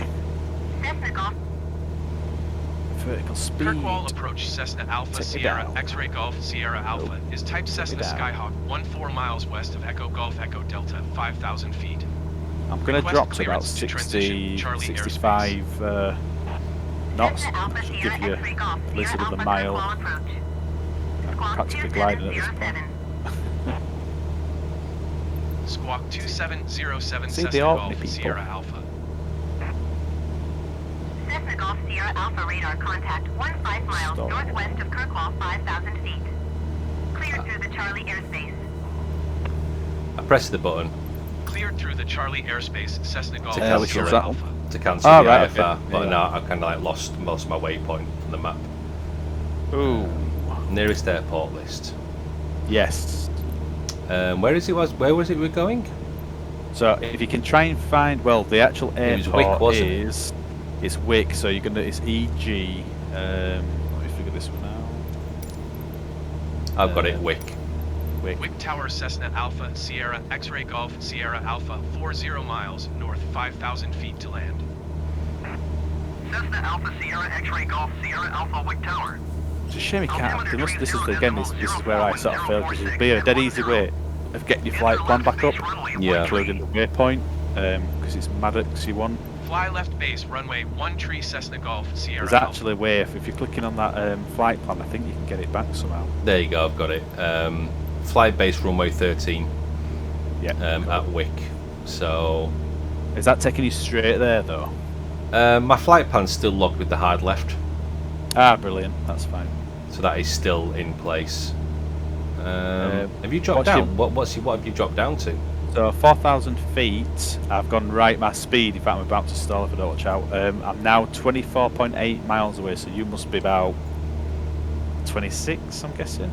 About 31 miles. I've set it to 4,000. Alright, I'm about to stall. Vertical speed down. BS, set it down to 500 again. Yep, I went, yep. That's dropping Right, down about now to 4,000. I've just dropped to 45 knots and nearly stalled then, so Don't do might that. give you a bit of time to catch up. And to be fair, by the time I've landed and turned around, I'll be able to watch you come in water, so... As long as I don't blow past it, because I am absolutely cracking it out at the moment. 112. Oh wow, yeah. Well actually, yeah. What's your, yeah, I guess we'll have to keep his eye in distance now. So 35 miles out, nautical miles out. I thought you were 31 a minute ago. Well, Is that I'm to going away. Maddox? I'm going to. No, that's not to Maddox. That's to the Oh. actual airport. Ah, right, okay. So we're not, actually, we might not be too far, because we were only 2 miles away, so actually I bet you're not that far behind. I wonder why it's not giving you directions to Maddox though. If you've if I scroll in, I can actually see I'm literally not far behind you at all. Ah, perfect, right. But I am higher than you at the moment. Cool. Look at these islands, eh? It's stunning, isn't it? It's certainly Good. one. I think I prefer to visit Shetland rather than Orkneys. Yeah. But that's just because I want it to be quite desolate. Yeah, I'm not too fussed about it being populated. Oh, I see you. Yeah, I see you. I am at 100. Perfect. I'm at 107. So I need to slow this down because I'm going to be right on you before I know where I am. Well, I'm just coming up to 100 now, so we're not going to be 2 miles. Too far out, I guess. If I need to slow it down a little bit, 'cause I'm just going to be too much. Okay, right, we're nearly ready for this to turn, aren't we? Not far away. Is there a chance I could crash into the back of you? I don't think you can, because we're on the ground. We went through each other, didn't we? So We did. That's true. Feels like a really bad James Bond chase now. I've slowed it down to 80, 81. I'm trying to figure out where Scotland is. Is it that big mound there? I can't see for my got my, what do you call it? Fuselage in the way. Oh yeah. Yeah, so Scotland is kind of like the land mass ahead of us, because I think we've got another land mass and then the sea itself. So yeah, it's well, not that. Oh, that draw distance isn't very good. Those those cliffs look a little bit melty. You can, I think you can definitely tamper with that and get it nudged up a little bit. But when I flew over the Highlands, because I've never been to Loch Ness, so I was trying to find it a few months ago. Yeah. And I think this game is what teaches me that I cannot believe how big the world is, like how big Scotland actually is. It's like there's just miles and miles and miles of highland. You know, it's just desolate. Scotland is the Highlands. Oh my God! I mean, you talk about countries like America and Canada that have their beautiful epic scenery. To me, that doesn't have a patch on Scotland. Scotland is just. I think it's up to Glencoe, like the mountain road that you can take up to Glencoe and Fort William. Just nothing like it. Nothing like it. Impressive. You're on the edge of a mountain, effectively. You've got the high side of the mountain to your left, and down to the right, you've got just a massive crevasse, and it's just It's just stunning. Somewhere I'd love to go. I've been very lucky as growing up as a kid. We could never afford to go abroad, so we always holidayed in England. When I was younger, it started out being the East Coast to Seaside, Scarborough, Whitby, Bridlington, Filey, all those. And then after a while, we went a bit further afield, so we go to Weymouth in Dorset, Wales, Tenby, all those places. And then Northumberland. Now, Northumberland is, for whatever reason, I feel like I come home when I go to Northumberland. It's good though, isn't it? Because you know a lot of places to go with your family now. So yeah, no, definitely. In fact, we holidayed to Northumberland. God, I think it might have been last year. It was just as we came out of lockdown. And we holidayed to Northumberland, and mate, I was like a pig in muck. I was so happy. It was just the best thing. We did like Hadrian's Wall. Went to Vindolanda, which is one of the old Roman forts. And for me, Northumberland is just beautiful, just stunning. So man, there's lots of things to see in England. there is. Before you can go abroad. I think probably my biggest challenge around that is I don't want other people there. It's like all these English people that want to go to Spain and all that. It's like, please do go, and don't ever stay in England. Let me have my little England to myself. Yeah. We have a favourite place called Bamborough. Bamborough is stunning. One of the best beaches in the country. Bamborough Castle. Is it on the east coast? It is, yes, yeah, absolutely. Yeah, I do know that one. And Bamborough town's stunning. But the year that we went up to Northumberland, we went to Bamborough as part of that, and it was heaving. Because people were still holidaying in the UK, it went from like a small village of, I want to say probably 200, 300 people at most, to 5,000-6,000 people. And it's just bonkers. People leaving the rubbish all over the place and stuff like that. So I'm coming across as a bit of a snob. I know I am. I appreciate it. No, I'm definitely there with you on that. But it's like some people just absolutely taking the piss in terms of treating the area. But I think I would choose to holiday in England, even though it is probably more expensive than going abroad. For a lot of it. At least you'd have that plane element, though. No, well, that is true as well, actually. But it takes a lot out of it. There's that. I'd like to go across Europe on a train. I'd like to do that as well. Yeah, I've always said that to Suze. I'd love to do the Orient Express and stuff and go down through wherever that takes you. I've forgotten now. Orient, I'm guessing. The Orient. I always wanted to do that, but it's just one of those things that is quite niche for the money and stuff. It's very, very, very expensive. For what it is. I'd like to even taking the train down to Spain or something. Even if it took me an extra 2 or 3 days, you just do it as part of your holiday. And that would be stunning for me. That really would. I think what I enjoy the most is just being able to sit and watch the world go by. And there's something romantic about the railway. I do enjoy it. Oh yeah. It's like in a few days' time, I'm having to travel up to Edinburgh for work, and I can't wait. I'm gonna have to be up at like 5 a.m.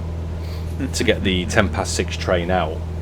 But I'm so looking forward to it. As soon as you get like north of Newcastle, the scenery is just beautiful. It's funny that, because I think we're quite similar in that I've always had this thing where, and it's obviously when you're going somewhere in England, it's a bit more enjoyable because you're on holiday. But even if we're going somewhere just further afield than Trafford Centre, if you stop off at a service station in this country, I don't know what it is, but I love it. Absolutely. Having a look round one and just because it feels like you're on your holidays and that. Then. Yeah, you can go get your overpriced burger. Yeah. You can get your lukewarm coffee. But I'm the same with trains and that. I used to take the train to Bradford to get to YBS Filey Street every day. Yeah. And at the time, I sort of didn't really appreciate it. I mean, it's a different type of train, to be fair, but it give you a little bit of time just to sort of get your book out, read your book, and I don't get that anymore because you're either in a car or you're straight to work from bed. So. Yeah, but You don't have to deal. You don't have to deal with train wankers. There is that, And but it's a small price to pay. oh, I don't know. Train wankers were a special sort. I remember there was one woman at my local station, and she stood in exactly the same spot every morning. So one morning I said to my mate, I said, right, you know what, I'm going to get there 10 minutes before her, and I'm going to stand in a spot. Mate, when she got there, she did not have a fucking clue what to do with herself. So what she ended up doing was standing as close to me as possible to make the point, because I was stood in hers. Bearing in mind it's a platform, you know, anyone can stand anywhere they want. It was just coincidence. Well, it wasn't because I planned it, but it was just coincidence that I stood in hers. To her, it was just coincidence that I was studying a spot, but she wasn't happy. She really wasn't happy. I remember one time coming home as well. I was quite early on the platform in the main station, so I was near the front of the platform, and this one woman, she might as well have stood and curled her toes over the edge of the platform, but she had to be stood ahead of me. For whatever reason, she had to be stood at the very, very front, and I don't understand that mentality. Again, I'm probably an old giffer, but it literally blows my mind. I've mellowed a lot. You what? Sorry?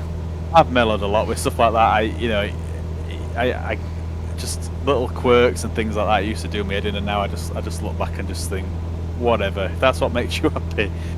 To be that sort of like pedantic about positioning and you being first and things like that, then it's just like I don't get it myself. But I think that's the thing. It's that I don't get it. I mean, there was always one guy on the train in the morning. He would hang right back from the people stood on the platform, so he'd be like stood at the back of the platform.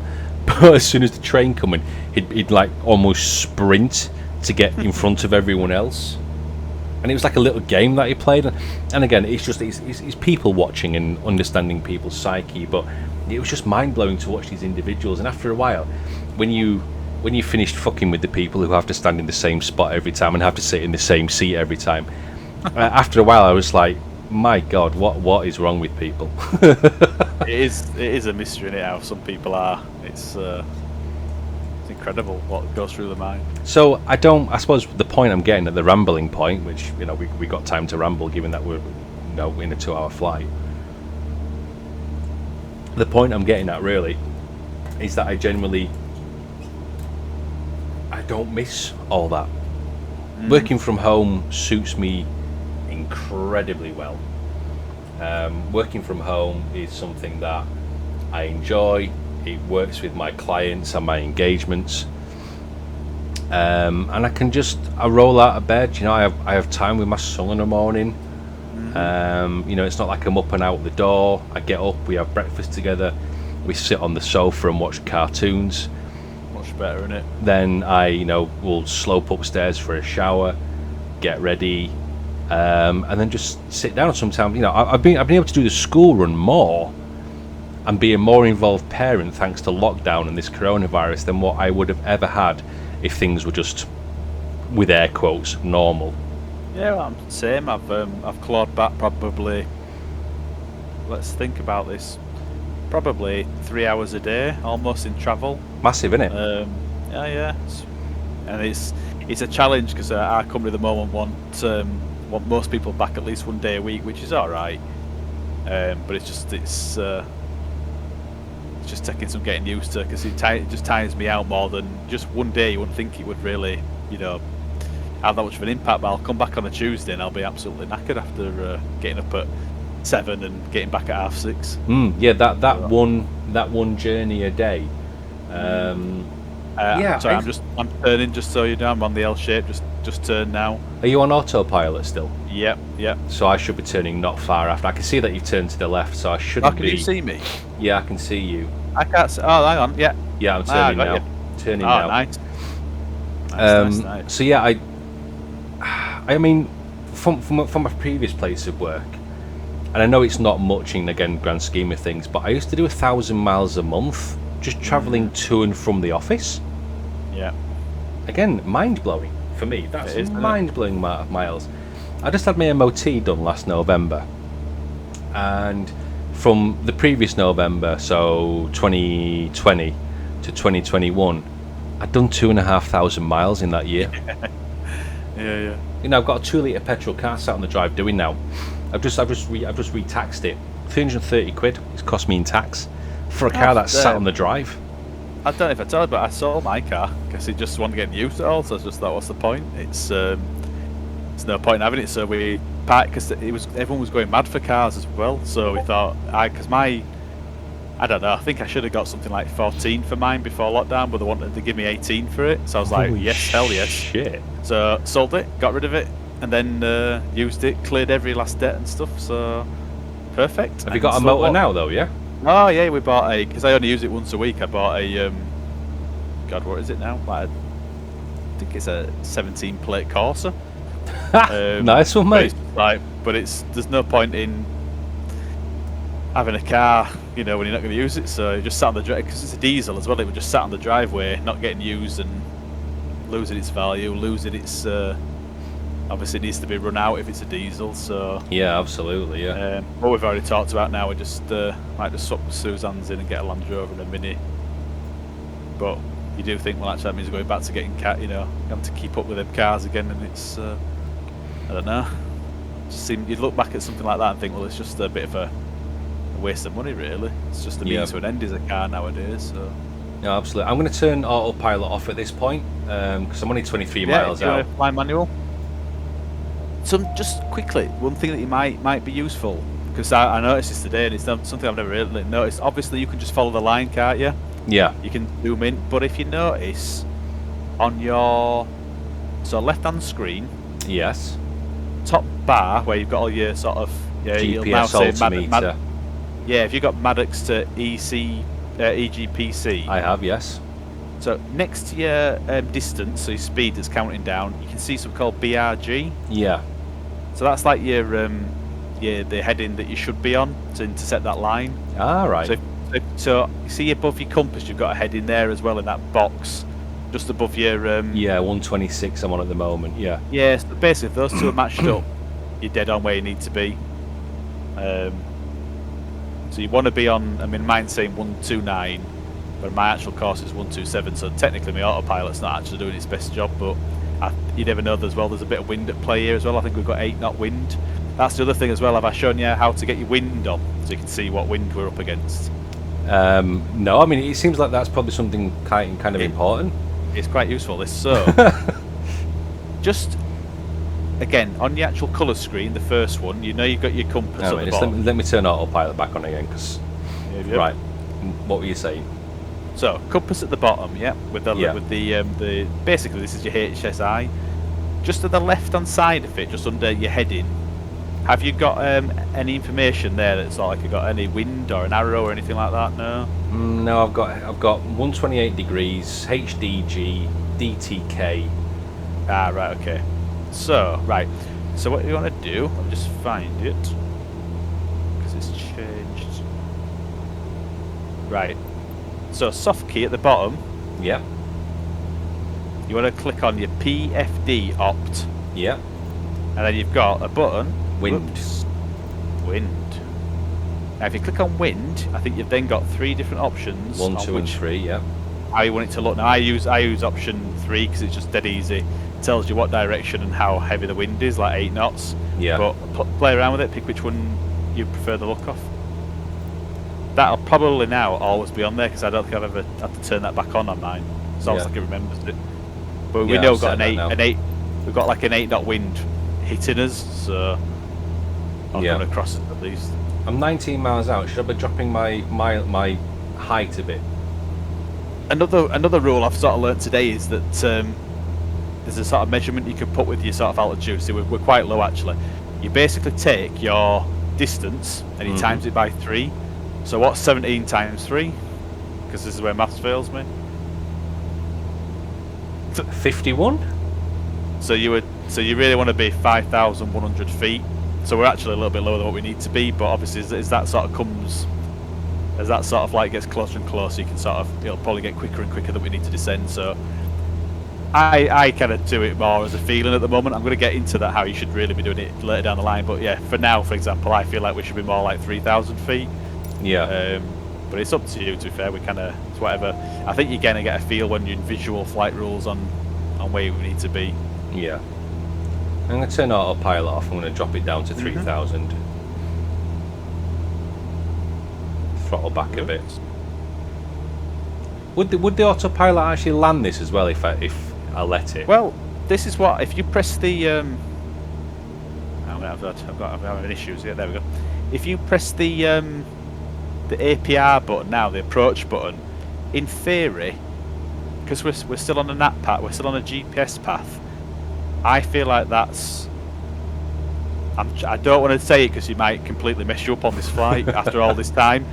But I'm going to do a bit more practice. But I think that almost like it calculates how far you're away, how much you should be coming down, and then the only thing you need to do is control the throttle to sort of control your speed. And as long as you sort of keep your speed nice and down to 70 and 60 when you're landing, Yeah. you should be okay. But there's something else I'm just not sure about. I need to look up. I just tried it then when I was just before you came on and I ended up overshooting the airport. But then, to be fair, I didn't leave myself much in the turn, so it might have just been that it couldn't have coped with how little distance I'd left myself. Yeah. To come down. You hadn't so planned it far enough in advance to have a more gradual decline rather than straight down. So it could be me, but a bit more research needed on that one. Yeah, I think I do prefer. I like the autopilot, and for the longer jags, the 2 hours, whatever that we've just done or just about to complete, it's worth it. But I do like just the feel of flying manually. I think I might install that Neo Fly, just to give me, a little bit something to do. Yeah, it's that's kind of why. I think this is the problem I've got now. So once you've learned this plane inside out, I mean, it won't take you long until you know all this 172 stuff. You'll sort of learn a lot more with navigation systems, and you'll learn more about all the bits and pieces. But you get to a point where you think, well, what's next? Yeah. And that's kind of where I was like, well, I feel like I need to get paid doing this. Yeah. So I need to almost like have a third party thing running in the background. And what I noticed was because I'd started in Skiathos.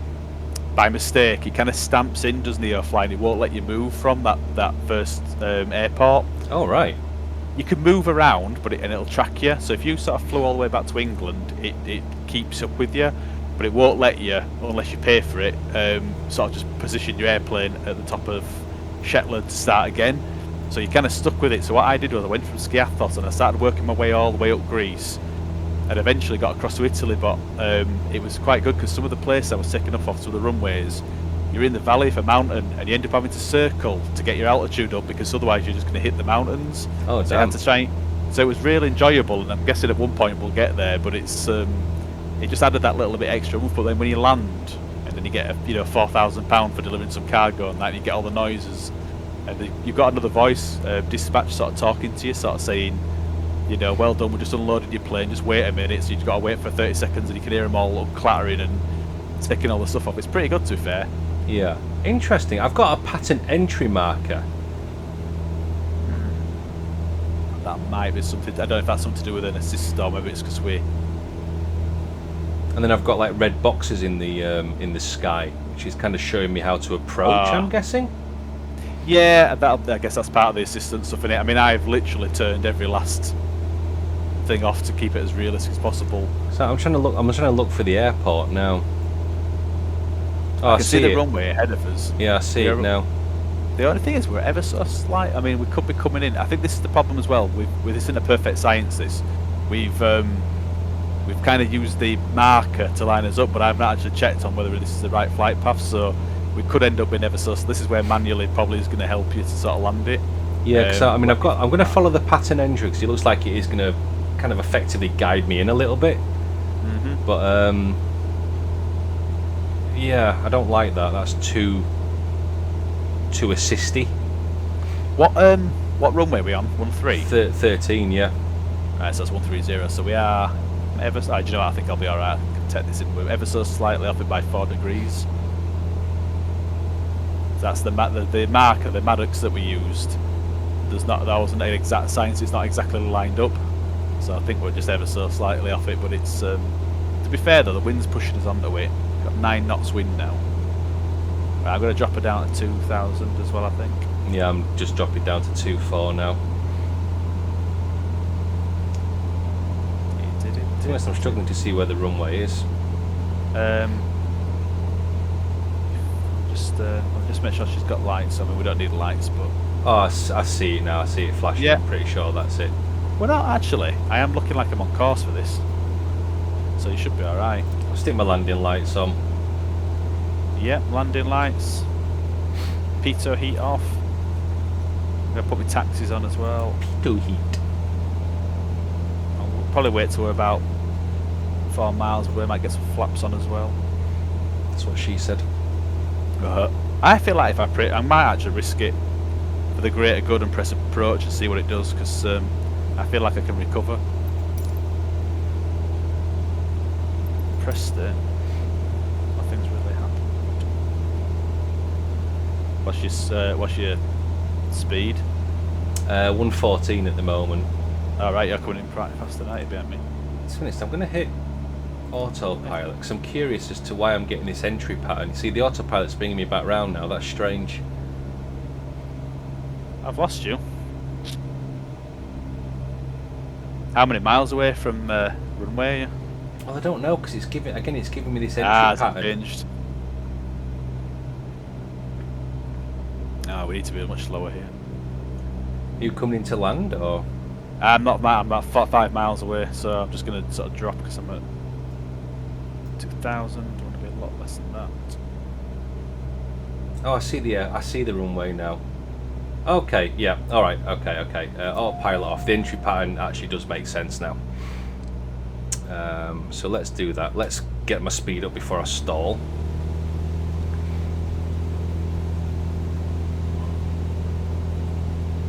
Right, I'm going to might actually get doing 2 miles and then just take it down manual.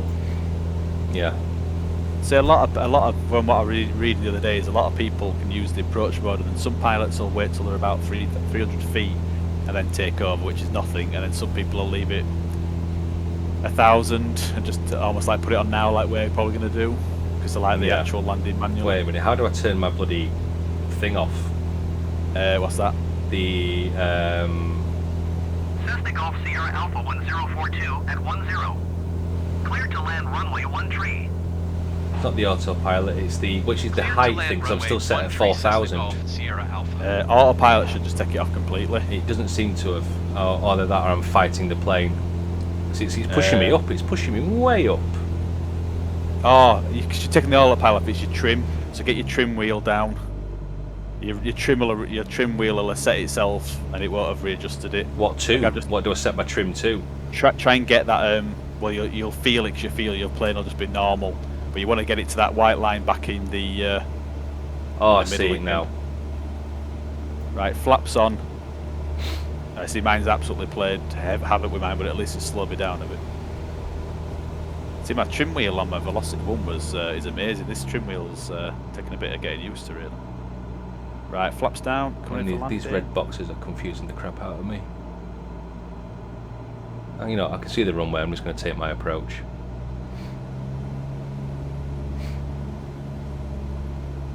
What do you call it? I forgot the term is blind eye it. Eyeball it. Blind eye, eyeball it. That's. I'm going to blind eye it. That's Yeah. amazing, mate. It's dangerous. I hadn't even requested. In fact, I was going to do it quickly. Oh no, I can't do it. Yeah, I'm going to get done here. Quest landing. Oops.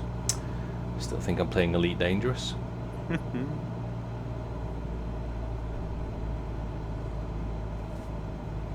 This is going to be a beautiful landing. ATC, request airport directions, cancel landing intention, so I think I'm good.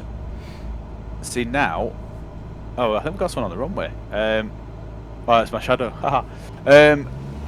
This is where I'll use my trim wheel to land. So ever so slightly up and down, just to get a nice and level. I am not slowing down. My airspeed is far too fast. When you get down, you might have to just pull up and just. No, it's dropping pretty quick now. I've dropped my throttle right down, but I was like at 120 to start with. I think probably my flaps has dropped it down a bit. Luckily, in the 172, you've got so much. Oh, that's lovely. Whee. Landed, touchdown. You've got so forgiving with this runway. I've picked these airports because they're absolutely massive. I'm going to go right to the end, I think. You landed? No, just coming in now. Oh yeah, I think I see you.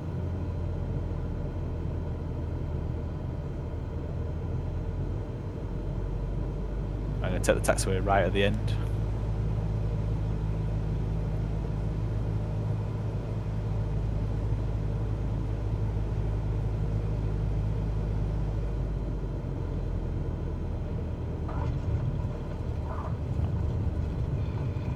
Oh, I'm down. Nice. Cessna Golf Sierra Alpha, turn next taxiway. Right, I'm going to leave myself on the taxiway so you know which one where I am, because like this airport, it's not the most confusing one, but it can be got 3 different lanes. So. Dead stick landing. Just apparently I turned the engine off when I landed. Oh really? Just trying to see where you are. I can hear you. Yeah, I'm coming in. I can't see you. Just realised I got a what do you call it? A thing on my monitor. A blotch. Where are you? Where are you? Where are you? I'm going to turn my Cessna Golf landing Sierra lights off. Alpha, I'm probably exit blinded runway everybody. 1 able. Taxi lights on. There's a very Oh, there you are. yeah, Got you. very little bounce on that. That's good, that one. Nice runway though, isn't it? Nice airport, plenty of space. It's definitely forgiving. It's not one that I have to just slam all onto. There, you got me, yeah. Yeah, I can see you there. Right, there we go. Cessna Golf Sierra Alpha, turn next taxiway. I've got to take the next taxiway, so I'm going to take the proper way. Cessna Golf Sierra Alpha, contact ground on 119.705. 119.705 for Cessna Golf Sierra Alpha. Oh, this is going to be beautiful, this, because we can land in the park up in the sun. And,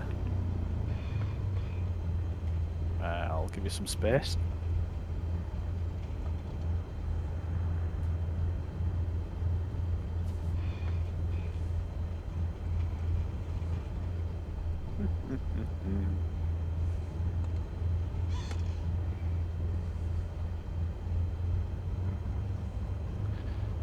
Man, there's something satisfying about doing that flight and then just coming in for a land. There you go. Engine down. Extra out. Pulling up to your right.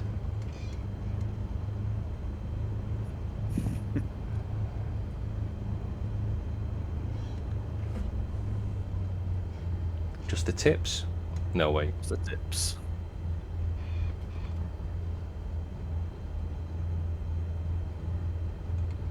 Beacon on. There we go. You look to my right. I can see you. Although you're a little bit pixely. Yeah, you're a bit transparent on mine. I think it's because it's collision detection, so it's probably just decided to ghost us a little bit. So engine off. Look at that. Parking brake That's on. sunset. Everything turned off. Oh, that screen disappoints me every time. It kind of ruins the immersion. I hate that. There we go. Look at that. That is not bad at all, mate. So that's the first leg. That's the first leg completed. I'll just get rid of this. Sorry, continue on the screen. There we go. So next leg will be Wick to Inverness. Is that what we're aiming for? Loch Ness. It's an extremely short one, but what I'm thinking is we could get to Inverness, which will only take probably half an hour or something. Land up Inverness at same kind of runway, nice little runway by a lake, and then what we could do is we could hop into the. I can't remember if this 172 comes with a ski variant. I think it does. Sorry, like a skidoo variant, like water based. If not, we've both got a free. I think there's another plane called the Cub, which is. It'll be interesting because I think this is where you'll see now that you've got a transferable skill, and we could get into that. We could just basically fly around Loch Ness and land and take off in the water and stuff like that, and then maybe head on to somewhere somewhere if you're choosing, maybe go right across to the left coast. I don't know if at some point you want to bounce across to Ireland and then work his way back across Midlands to our hometown and then work his way down. We certainly could do, yeah, You definitely. kind of want to hit Ireland and Wales, don't we? Really, so you've hit all the absolutely. flags. Yeah, definitely. Yeah. All right, mate. Well, thank you very much for that. That was not a bad sunset either. 9:15. Sun's going down. I need a typical airliner. I need a G&T, and yeah, I need to hit the pilot's lounge.